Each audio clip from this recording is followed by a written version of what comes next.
नमस्कार बाबा मेकर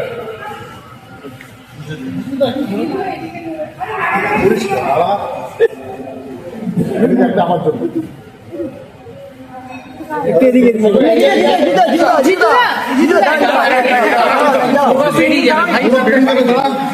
চারিদিকে সুনামের প্রবেশ বয়ে চলেছে গৃহপ্রবেশ মুভিটির। আর এই মুভিটির স্পেশাল স্ক্রিনিং হয়ে গেল সাউথ সিটি মলের আইনক্সে। এই স্পেশাল স্ক্রিনিংয়ে উপস্থিত ছিলেন সৌরভ গাঙ্গুলি, আবির চ্যাটার্জি, যিশু সেনগুপ্ত থেকে শুরু করে মমতা শঙ্কর ও আরও অনেকে। এনাদের উপস্থিতি এই স্পেশাল স্ক্রিনিংকে আরও ঝলমলে করে তুলেছিল। আসুন শুনি এনারা কি বলছেন এই মুভিটিকে নিয়ে।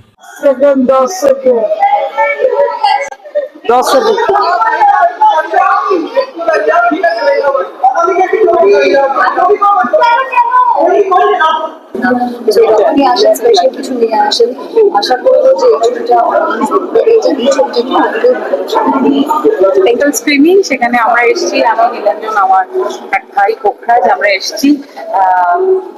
আমাদের বলার কিছু নেই, সকলেই বলছেন ভীষণ ভালো হয়েছে ছায়াছবিটি।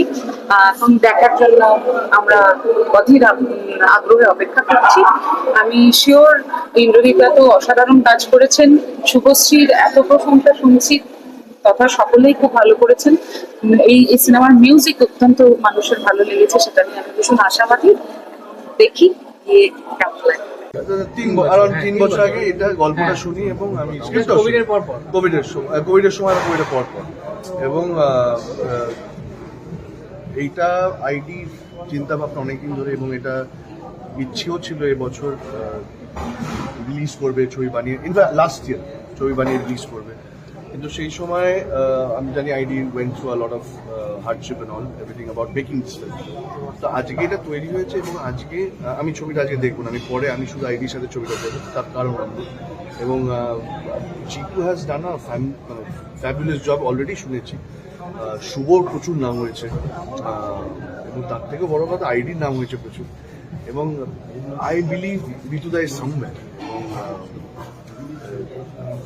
I wish I was a part of this film, but I couldn't. Not his role, but some other role which was there. He cut it off.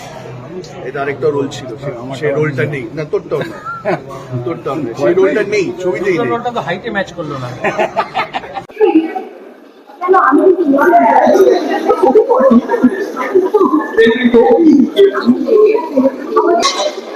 আরেকটা সামনে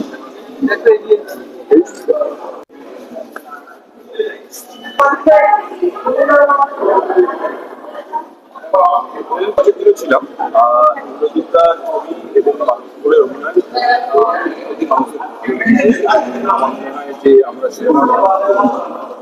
আমাদের কাছে শিক্ষকের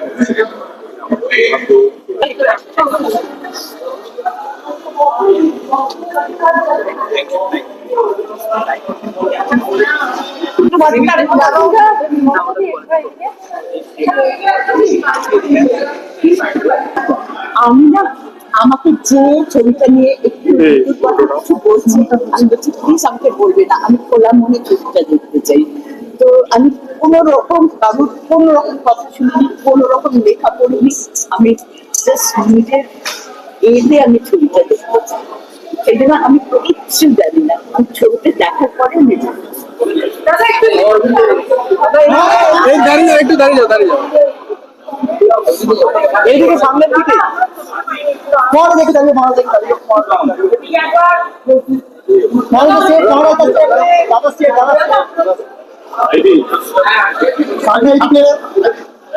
সামনে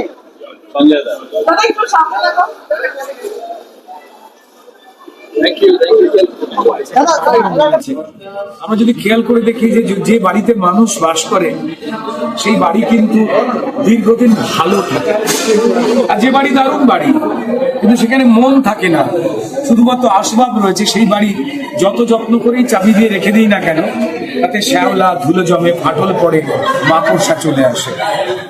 মন ছাড়া কিন্তু একটা চার দেওয়াল গৃহ হতে পারে যদি না তিনি সিনেমা হল থেকে বেরোবার সময় গল্পটাকে বুকে করে বাড়িতে নিয়ে না পৌঁছান। এই গল্পের ক্ষেত্রে তাই ঘটেছে। তাই কেউ যখনই সোশ্যাল মিডিয়ায় কেউ পোস্ট করছেন, আমি কাউকে দেখিনি যে 4 লাইনে লিখে ফেলেছে। তিনি তার মনের দরজা খুলে এমন এমন কথা লিখছেন যেন একটা অপূর্ব উপন্যাস। So this is really nice. এটাই ভালো লাগা। দিদি একটু সামনে